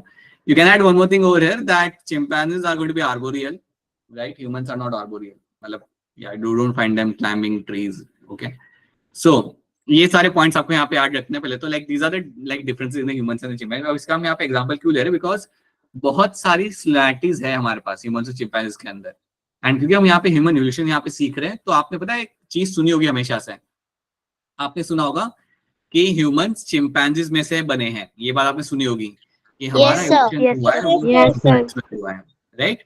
लेकिन वो बात एक्चुअली गलत है, वैसा नहीं है। बेसिकली था क्या, हम दोनों के कॉमन एंसेस्टर थे। So there were a common ancestor, right. So we were having some ape-like we had common ancestor, हमारे कॉमन एंसेस्टर थे। और इस कॉमन एंसेस्टर में से एक लीनिएज आपका बना ह्यूमंस का, एक लीनिएज से आपके बने यहाँ पे ह्यूमंस, और दूसरे लीनिएज पे आपके बने आपके सारे के सारे एप्स। अब जब मैं यहाँ पे एप्स कह रहा हूँ तो आपके जहन में क्या आना चाहिए, आपके दिमाग में आना चाहिए यहाँ पे apps means your bird. Chimpanzees. अरे नहीं नहीं, वो एप्स होता है बाबा। यस सर, वो मैंने पढ़ा नहीं। वाइल्ड लाइफ बायोलॉजिस्ट ऐसे मत बोलो। सर वो स्लाइड देखी नहीं। चिंपैंजीज, मंकीज और गोरिल्ला। मेरा पी और भी एक जैसा ही दिखता है ना, जैसे यहाँ पे क्या कह रहे हो। So you have your chimpanzee, यहाँ पे आपका आएगा एप्स के अंदर, then you have something like your gorilla. ये दोनों नाम आपने सुनोगे। फिर एक और नाम आपने शायद सुना होगा, ओरंगुटैन करके सुना होगा, सुना है नहीं सुना? नहीं सर, ओरंगुटैन नाम का एक ऑरेंज आपका कलर का बंदर होता होता है है, वो। Orange colour, right, orange colour का होता है। देन यू हैव गिब्बन करके भी एक होता है आपका, गिब्बन। यस। गिब्बन इंडिया में मिलता है, आसाम में अगर आप जाओगे तो आसाम में you get to see this gibbon की पॉपुलेशन। यू क्या नाम है मैं भूल गया उसका, hoolock gibbon, yes. You get to see in Assam में, आपको ये देखने को मिल जाता है। So these are the example of the apes. अब याद रखना, एप्स जो होते हैं उनके पास टेल नहीं होती, they don't have tail. Monkeys अलग होते हैं, मंकीज अलग होते हैं, मंकीज के पास टेल होगी। कभी देखना वो जो मंकीज आपके घर के आसपास मिले उनके अंदर आपको टेल मिलेगी। बट अगर आप चिंपैंजीज गोरिल्ला देखते हो then they don't have a tail, please see that they will never have a tail. So ये डिफरेंस आप याद रखते हो एप्स और मंकी के बीच में। सो आपको याद रखना है कि हमेशा कि आपके कॉमन एंसेस्टर थे और उनमें से एक लीनीज आपका बना एप्स का और एक लीनीज आपके यहाँ बना आपके ह्यूमंस का, राइट। सो इस तरीके से एवोल्यूशन हुआ था। जो आपको बताया गया है ना कि आपके चिंपैंजी में से ह्यूमंस बने थे, वो बात आपकी सही नहीं है। So now you should know that, that should be clear to all of you. Okay, तो अब हम यहाँ पे स्टार्ट करेंगे कि आपका यहाँ पे एवोल्यूशन कैसे हुआ था और कौन से नाम आपको यहाँ पे देखने के लिए मिलते हैं, which are my pre human like ancestors. उनके नाम यहाँ पे क्या होते हैं वो आपको यहाँ पे याद रखने पड़ेंगे। So now let's have a look at that. अच्छा, एक और बात याद रखना, आपका जो ह्यूमन इवोल्यूशन हुआ था वो करने के लिए एक एनवायरमेंट ने भी, मतलब पहले के टाइम पे you are having all the forest, initially you are having all forest, और फॉरेस्ट बाद में आपके कम हो गए थे और उसको कन्वर्ट किया गया था, या नेचर में फॉरेस्ट कम हो गए थे and now you are having the grasslands.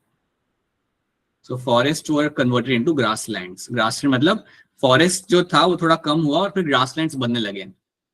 Grasslands क्या था, जहाँ पे ग्रास होता है, पूरा बड़ा बड़ा ग्रास होता है, लेकिन आपका वहाँ पे ट्रीज कम होते हैं, वहाँ पे फॉरेस्ट में ट्रीज ज्यादा होते हैं। तो एनवायरमेंट भी आपका चेंज हुआ, उसकी वजह से भी आपका ह्यूमंस का एवोल्यूशन वहाँ पे हुआ था, उसको हम अभी समझेंगे यहाँ पे, right. And there were some more reason as well, जो हम यहाँ पे देखते हैं कि क्या कैसे कैसे आपकी चेंजेस आपके ह्यूमंस में आपको देखने के लिए मिलते हैं, how the humans evolved actually. Okay, environment का क्या रोल था वो भी हम यहाँ पे समझेंगे। Okay, now let's start with the first ancestor, that is my Dryopithecus. Dryopithecus जो आपके यहाँ पे है, ये ड्रायोपिथेकस जो भी हम यहाँ पे बोल सकते हैं, ये थे हमारे ape like ancestors. So they were ape like ancestors, they were ape like and they are the common ancestors of my apes and human beings. याद रखना, ये जो ड्रायोपिथेकस जो आपके यहाँ पे थे, ये कॉमन एंसेस्टर थे किसके, एप के एंड मैन के। तो ये जो लिखा हुआ है ना यहाँ पे, something I mentioned over here, बेटा 2 मिनट रुक जा, this is going to be a ape like ancestor, so just give me a minute. This were my Dryopithecus. तब तक आप ये स्लाइड आप यहाँ पे देखो, just give me a minute.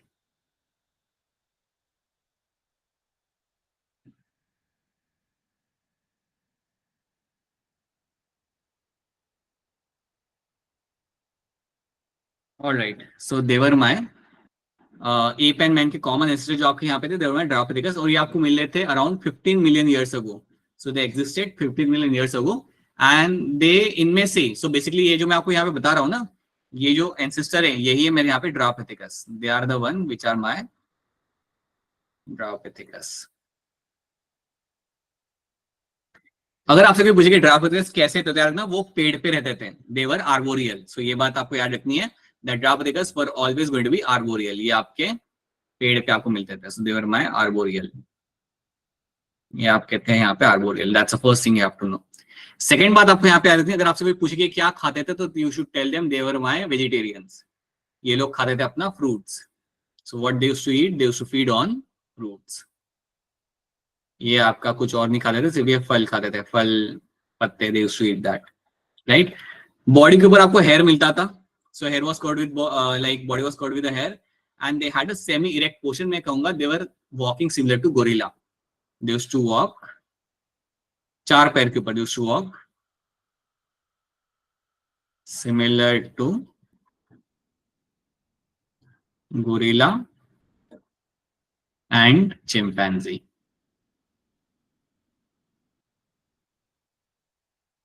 ऐसे ये लोग चलते थे। अगर आपने देखा गोरिल्ला और चिंपैंजी चलते हुए, they walk on four legs, वैसे वहां पे चलने का तरीका था, जिन्हें हम कहते हैं नकल्स पे चलना, they used to walk on knuckles. Okay, 4 limbs were longer than hind limbs। याद रखना, अगर कोई एनिमल आर्बोरियल है तो जनरली आपको यही मिलता है, that 4 limbs are going to be longer than the hind limbs।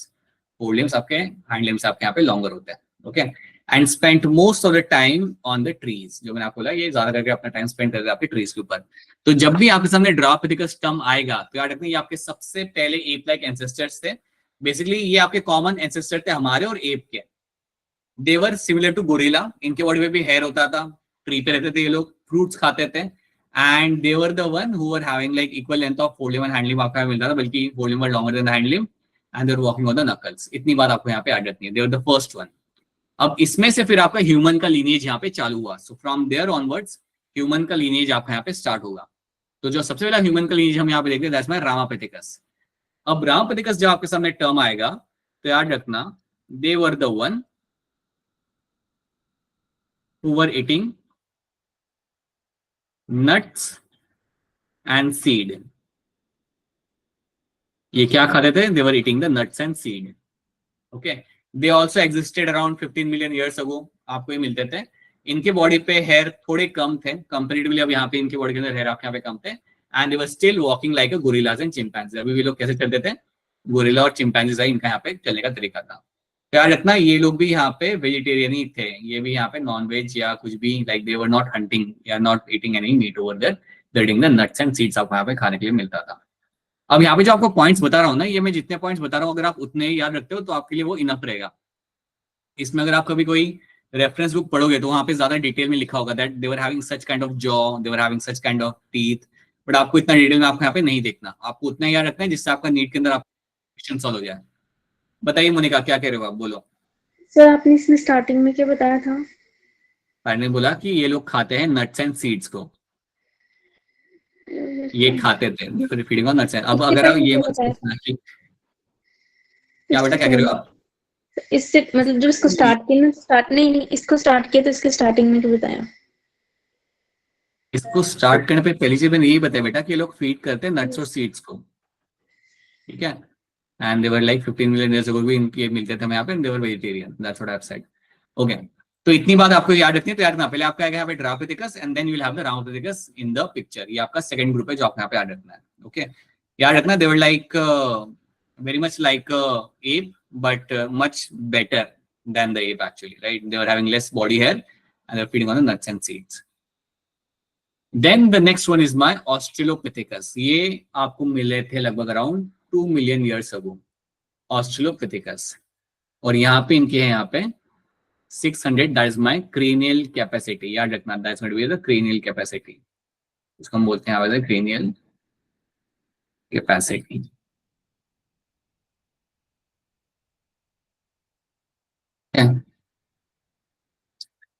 अब याद रखना, ये जो आपको मिले थे ना ऑस्ट्रेलोपिथेकस, ये आपको मिले थे अफ्रीकन ग्रासलैंड के अंदर। दे वर सीन इन द, इनके फॉसिल जो इनको मिले थे वो मिले थे आपके अफ्रीकन ग्रासलैंड के अंदर, और ये हंट करते थे, ये हंटिंग करते थे। So they hunted with stone weapon, stone weapon के साथ ये लोग हंट करते हैं, मतलब आई होप समझो, पत्थर फेंक के मारते थे ये लोग। They are using the stones to kill the nearby animals and they were doing the hunting वाला पर्पस ये लोग यहाँ पे करते थे।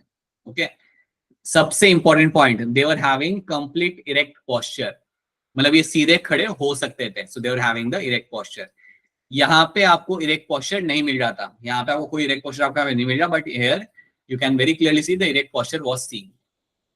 बायपेडल लोकोमोशन, मतलब ये दो पैर पे चल सकते थे, they were having erect posture, और ये लोग दो पैर पे यहाँ पे चल सकते थे, दौड़ सकते थे, right. Fore limbs are shorter than the hind limbs, जो आपको यहाँ पे अभी भी देखने के लिए मिलता है। We also have, they are having fore limbs which are going to be shorter than the hind limbs. ये पॉइंट्स आपको यहाँ पे याद रखना है। और एक और बात याद रखना, even though they were hunting over there ना, they were mainly like, उनको देखा जा रहा था, they were mainly feeding on the leaves and fruits। So even though वो लोग hunt करते थे, लेकिन उनका main diet क्या था यहाँ पे? Even their main diet was my main diet, इनका जो था यहाँ पे, that was going to be your fruits and leaves।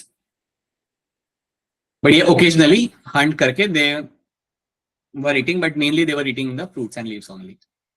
ठीक है, that is something we find in Australopithecus. याद रखना, अगर ऑस्ट्रेलोपिथेकस लिखा हुआ है तो ये मत सोचना कि वो ऑस्ट्रेलिया से थे, they were from African grassland, Africa से थे वो। ओके, और एक और चीज मैं बताना चाहूंगा, ये जो 600 सीसी जो यहाँ पे लिखा हुआ है ना, it is similar to your chimpanzees and gorillas. ये जो इनका जो क्रेनियल कैपेसिटी आपका यहाँ पे, it is similar to the, it is going to be similar to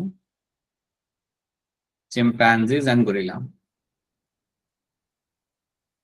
and gorilla. So ये बात भी आपको यहाँ पे ऐड करते हैं। This is also one thing should be clear to all of you, right. So ये आपका हो गया third group, that's going to be your Australopithecus. Then you have Homo habilis. अब होमो हेबिलस आपका होमोजीनस का पहला ग्रुप है। याद रखना आपको यहाँ पे क्या, उनकी कैरिंग क्रेनियल कैपेसिटी आपकी यहाँ पे थी 650 से लेकर 800 जितनी, so it was much more better. ये गोरिल्ला या चिंपैंजी से काफी ज्यादा थी क्रेनियल कैपेसिटी, राइट।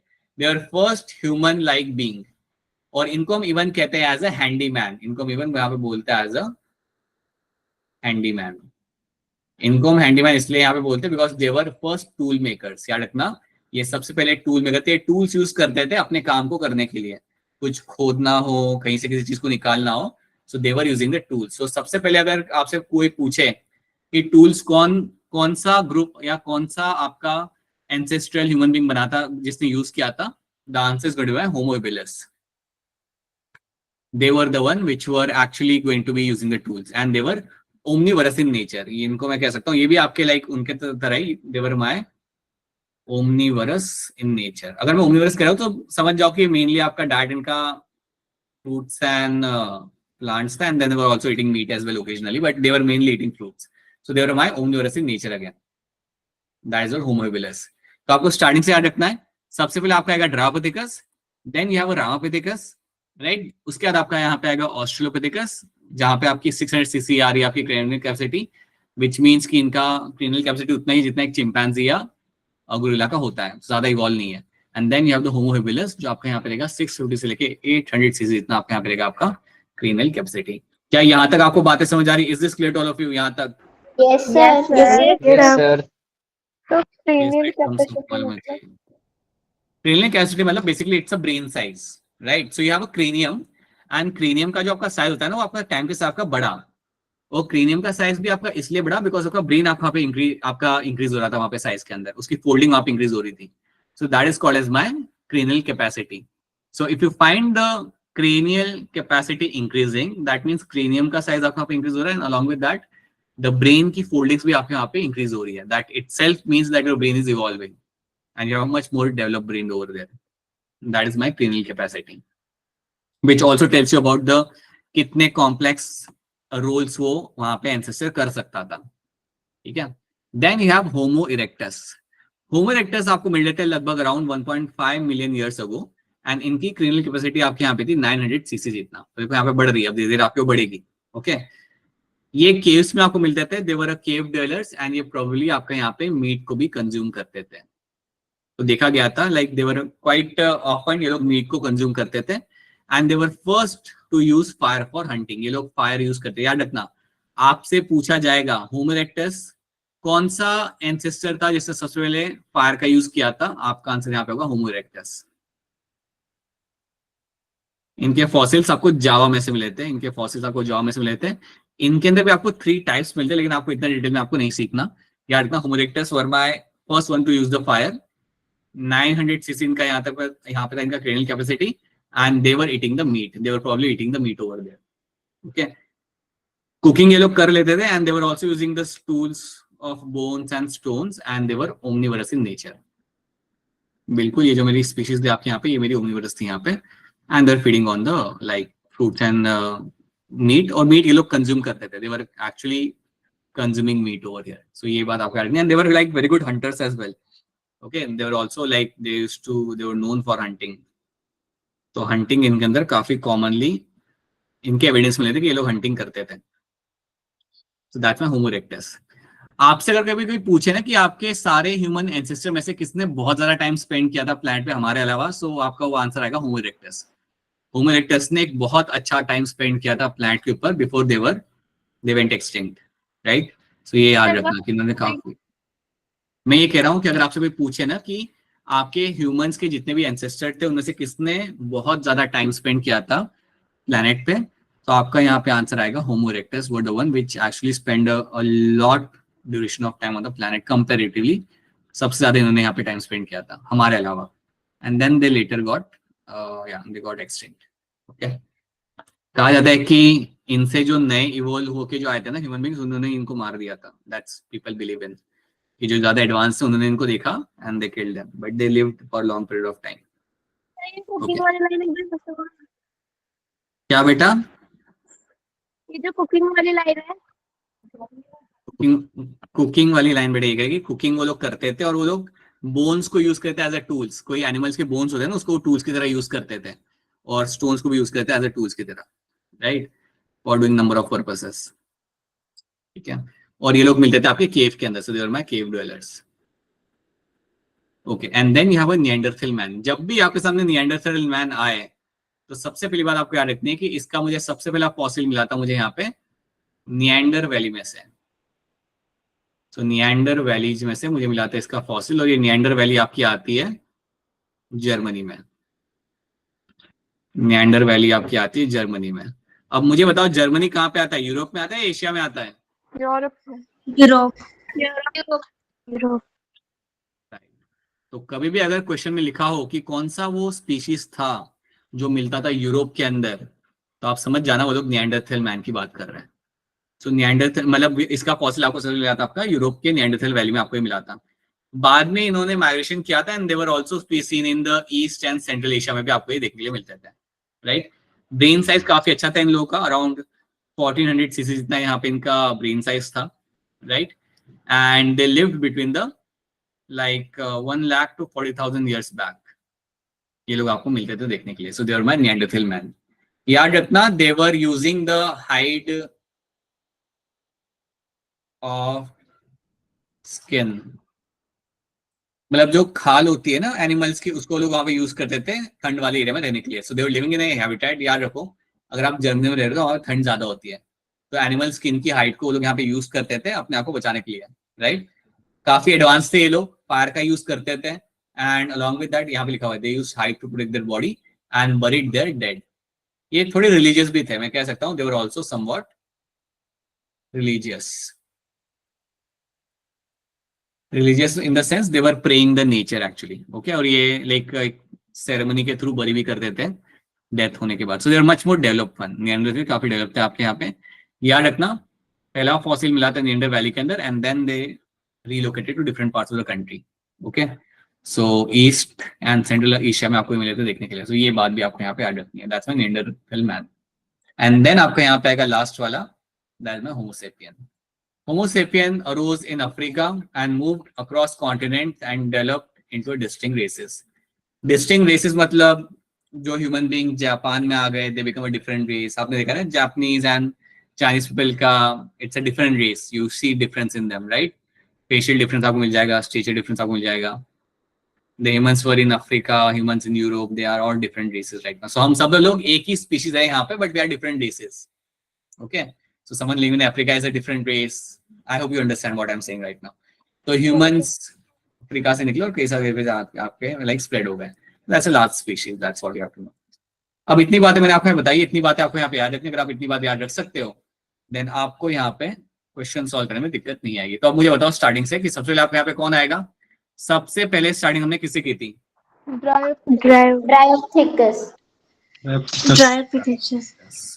ड्रायोप्थिकस से मैंने यहाँ पे स्टार्ट किया। सेकंड कौन था? Ramapithecus, right. क्या ये दोनों मीट खाते थे? No sir. फ्रूट क्या खाते थे लोग? फ्रूट्स, लीव्स, और रामापिथेकस तो नट्स एंड सीड खाता था। इसका मतलब ये नहीं कि फ्रूट नहीं खाता था। ये मत प्लीज ये मत सोचना कि रामापिथेकस ऐसा फ्रूट लेता था, उसे ओपन करके साइड में रखता था और नट खाता था उसका, ऐसा नहीं था। But they were feeding on nuts and seed as well. ये बताने का रीजन ये होता है ताकि वो आपको बता पा रहे हैं कि आपका उनका जॉ कैसा था वहां पे, राइट, जिसको हम इतना डिटेल में नहीं समझते, बट याद रखना that's what they are trying to tell you. Then you have, उसके बाद थर्ड कौन आएगा आपका यहाँ पे? ऑस्ट्रेलोपिथेकस। ऑस्ट्रेलोपिथेकस ऑस्ट्रेलिया के कौन सी सिटी से थे? अफ्रीकन अफ्रीका कॉन्टिनेंट से सर। अफ्रीका के कॉन्टिनेंट, अफ्रीका के ग्रासलैंड में आपको ये मिलते हैं देखने के लिए। क्या ये सीधे खड़े हो सकते थे या नहीं हो सकते थे? सर खड़े हो सकते थे। Yes, sir. Direct posture. अब याद रखना, अगर आप ग्रासलैंड में हो तो आपको सीधा खड़ा होना ही पड़ेगा, तभी आप अपने एनवायरमेंट की जगह आप देख पाओगे, आसपास आप देख पाओगे। सो इरेक्ट पोस्चर आपको मिलेगा and they were walking on 2 legs। और एक बात समझो इस बात को कि ह्यूमंस के अंदर 2 leg पे चलना इंपॉर्टेंट इसलिए भी था बिकॉज इट गिव्स यू, उनकी जो बॉडी है ना, that actually helps to like you can actually walk on 2 legs very easily compare to 4 legs, right. आपका बॉडी का स्ट्रक्चर इस तरीके से होता है। सेकंड चीज, जब आप 2 legs पे खड़े होते हो you are actually seen as a bigger animal, और जब आपको एज अ बिगर एनिमल देखा जाता है तो आपको दूसरे एनिमल्स आपको अवॉइड करते हैं। ये कभी आपने शायद देखा होगा टीवी पे, कभी नोटिस किया होगा, कभी किसी सामने भालू आता है ना तो लोग भागते नहीं है, they just try to show them as a big animal. वहां पे हाथ ऐसे करके खड़े हो जाते हैं वहां पे, they just trying to show that bear that they are a much more bigger animal, and वो देख के चला जाता है वहां पे। हमेशा वर्क नहीं करता but that is what they do. If a bear runs in front of you then you can not run out run the bear, you have to stand there and you have to make some noises. तो 2 पैर पे खड़े रहना is like a trait which is shown by a predator over there, so that's also important, which was seen in the human beings.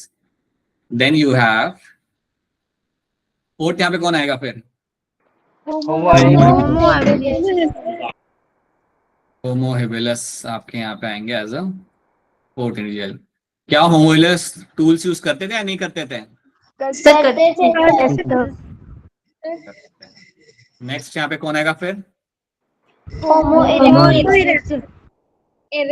Erectus. हाँ जी, आपका आएगा यहाँ पे next, right. And then you have, उसके बाद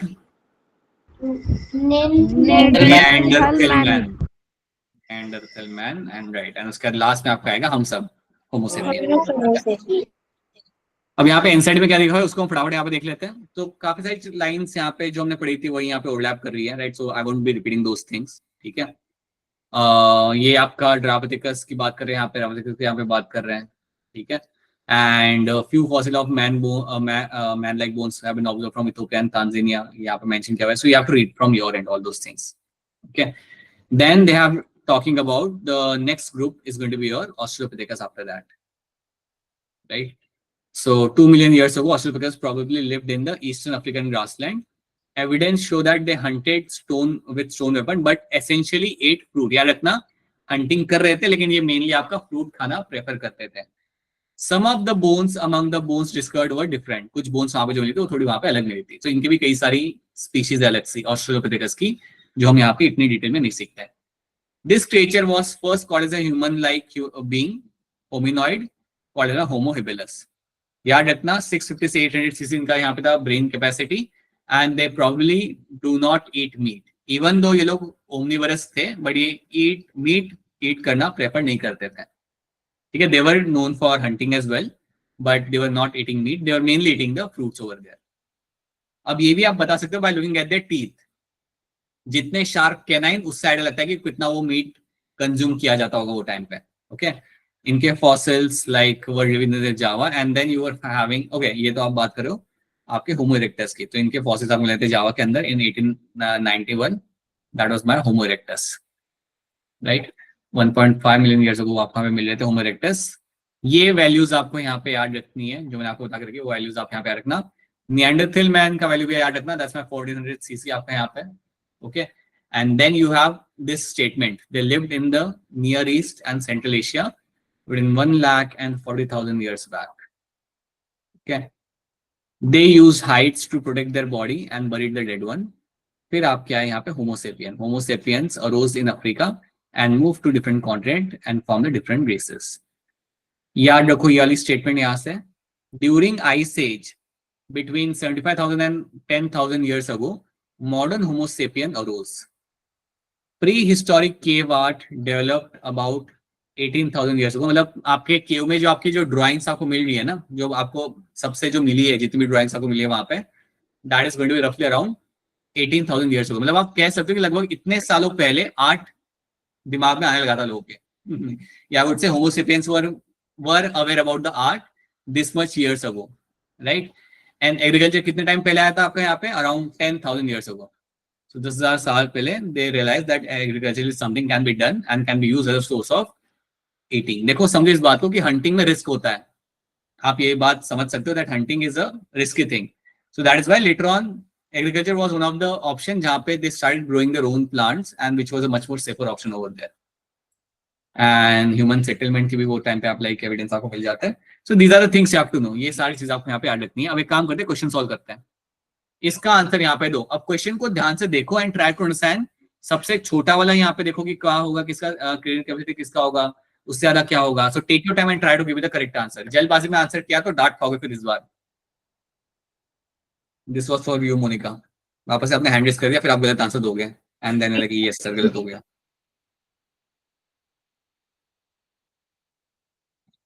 बाकी लोग भी देखिए बेटा क्या हो सकता है इसका आंसर निकालो सही से.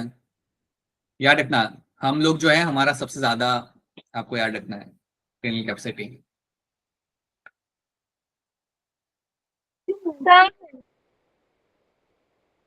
ये सब बताइए जानवी क्या होगा इसका आंसर. Option D sir. प्रखर क्या लग रहा है. D. Kajal. Option D sir. चलो देखते क्या करो आप यहाँ पे. आप कह रहे हो होमो हेबिलिस जो हमारे यहाँ पे थे इनका था सबसे कम यहाँ पे जो सेंस करती है बात, because they were much more primitive comparatively. तो इनका यहाँ पे आएगा 650 से 800 वाला, राइट. देन उसके बाद जो सबसे कम आपका यहाँ पे आएगा that is going to be your Homo erectus. ठीक है, होमो इरेक्टस का यहाँ पे आपका आएगा. सो मेरा सी के साथ जो मेरा यहाँ पे आएगा that has to be your 1. C के साथ मेरा यहाँ पे आएगा 1 जो आपका यहाँ पे आ रहा है, बिल्कुल सही. ठीक है, देन यू हैव उसके बाद आपके यहाँ पे आएंगे आपके होमो निएंडरथल्स, राइट. इनके साथ आप यहाँ पे आपका जोड़ दोगे. अच्छा आप लोगों ने यहाँ पे इसको डी दे के रखा हुआ है आपने इसे. So you have given D over here, and then you have right. So D के sorry D के साथ आपका अच्छा okay. D के साथ it has to be now what you have done. You have given over here 1400 cc आपने यहाँ पे देके रखा हुआ है आप लोगों ने. This is what you believe in. क्योंकि NCERT में आपका 1400 cc वहां पे देख रखा हुआ है, इसने आपने आपसे वहां पे टिक कर दिया. Okay, and then Homo sapiens को आपने वहां पे देख रखा हुआ है आपके यहाँ पे सेकंड. सो बेसिकली आप ये कह रहे हो कि होमो सेपियंस जो आपके यहाँ पे वो आपके यहाँ पे कम उसके अंदर आएंगे. That's what you are telling me over here that Homo sapiens will be slightly lesser than the Neanderthals. ये कह रहे हो आप लोग यहाँ पे. Is that what you are saying in option D. अरे हाँ क्या ना बोलो ना, क्या लग रहा है आपको यहाँ पे. That's what you are telling me over here right now. सब पहले वही सोचा, Yes, sir. फिर आपने बोला ना कि होमो सेपियंस का सबसे ज्यादा होगा तो मैंने हैंड डाउन कर लिया. मेरे को सी ऑप्शन लग रहा था तब. याद रखना आपको होमोसेपियन का यहाँ पे होमोसेपियन का आपको यहाँ पे ज्यादा रखना है. सो डी के साथ आपको 4 वाला यहाँ पे देखना है और बाकी सारी चीजें आपके यहाँ पे सेम रहेगी. ठीक है, that is something you have to look for. Homo sapien का आपको ज्यादा रखना है बिकॉज कई सारी बुक्स क्या करती है ना कि आपका निएंडरथल्स को वो मेंशन करती है एज 1350 एंड 1400 के बीच में वो करती है. एनसीईआरटी में वहां पे 1400 वहां पे लिखा हुआ है. So that's why you have to always keep Homo sapiens as the highest one. So that is why option C बनेगा एज अ करेक्ट. मैं समझ सकता हूं आपने यहाँ पे डी क्यों किया, बट आल्सो यू अंडरस्टैंड कि आपको होमो सेपियंस का आपको यहाँ पे सबसे हाईएस्ट आपको यहाँ पे रखना पड़ेगा which can go from 1400 to 1600 जितना. So that is why option C becomes my correct answer in that case. ठीक है, all right. So you have a 119. Question number 119 यहाँ पे देखो इसे ध्यान से and then give me the correct answer. Have a look at this.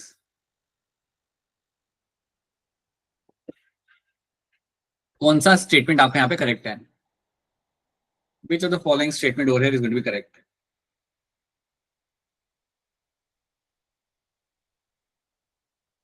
ये अगर एकदम से नहीं आ रहा तो कोई बात नहीं, एनसीईआरटी पढ़ के ही आएगा, बट तब भी थोड़ा सोच सकते हो अगर एनसीईआरटी पास में रखी हुई है तो. अच्छा, agriculture came around 50,000 year back. ये बात सही है गलत है, क्या लग रहा है आपको? ये no sir. No sir. Wrong, sir. पहले आई थी. रॉन्ग है. ये आया था 10,000 साल पहले. That's going to be wrong over there, right. Dryopithecus and Ramapithecus primates existing 15 million years ago walk like man. क्या वो इंसान की तरह चलते थे? No, sir. No sir. नहीं चलते थे, वो तो गोरिल्ला की तरह चलते थे वहां पे आपका. होमो habilis probably eat meat. क्या ये बात सही है गलत है? गलत गलत है सर। वो गलत है। फ्रूट खाते थे। राइट, वो गलत है ये चीज। ऑप्शन डी आपके यहाँ पे सही है। ये स्टेटमेंट आपके एनसीईआरटी की स्टेटमेंट आपके यहाँ पे Neanderthal man lived in the Asia between the 1 lakh to 40,000 years back. So that's what we have right statement.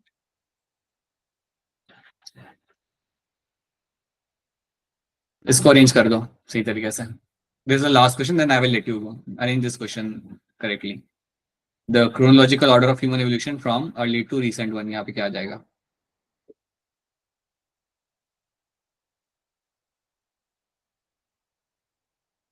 बताइए शिवा, क्या होगा इसका answer? Sir option B. Apurva, आपको क्या लग रहा है? Option B. एंड रानी, आपको? नम्रता, आप भी सर, बता दो. रानी, option आपको क्या B. लग रहा है? नम्रता, आप भी बता दो क्या होगा इसका आंसर? Option B sir. कहाँ पे देखा? ऑस्ट्रेलिया पे देखा. Homo habilis and Homo erectus. अच्छा, मुझे एक बात बताओ. Not tell me something. Tell me something. That is something we have done, right? ये हमने यहाँ पे देख लिया. This is going to be correct answer. Will it be possible for you to have a 45 minutes class in the morning 6 a.m.? Yes sir. Sir school क्या चीज है? फिर 6 बजे 45 मिनट का class. Yes sir. No sir. Basically class के अंदर मैंने पढ़ाने नहीं वाला और मुझे क्वेश्चन सॉल्विंग करानी है. I have to do question solving for 11th grade के लिए. That's what I am asking. Okay sir. Himachal के बच्चों को क्या इसमें लग रहा है? हिमाचल के बच्चे 6 से कितने तक? 45 मिनट्स, ओनली 45 मिनट्स. फ्री कर दूंगा आपको 6:45 को. यस अपूर्वा, ये चलेगा आपको? अपूर्वा, मोनिका एंड बाकी Sidra and all of you. Sidra, आपको ये चलेगा? Yes sir. Yes sir. Right. It's Shiva, क्या कह रहे हो आप? Shiva, what do you think? Sir 45 minute तो सर पूरा नहीं रह पाऊंगा. 6:30 तक सर पहुंच जाएंगे. उसका कॉलेज जाना होगा. प्रेडिक्ट कर लोगे? मैं चाहूँ तो इसको 5:45 से स्टार्ट कर सकता हूँ, अगर बाकी को दिक्कत ना हो तो. We can do that. I just need 45 minutes. 5:45 sir. हाँ, ये किसको? ये अलविया होगी. बहुत जल्दी होगा. That is the thing. वही तो वो है. सर बैठ अच्छा, जाएंगे. भाई, like, see, it's very binary. Either you want your thing or you don't want your thing. It is as simple as that. एक काम करते, रुक जाओ.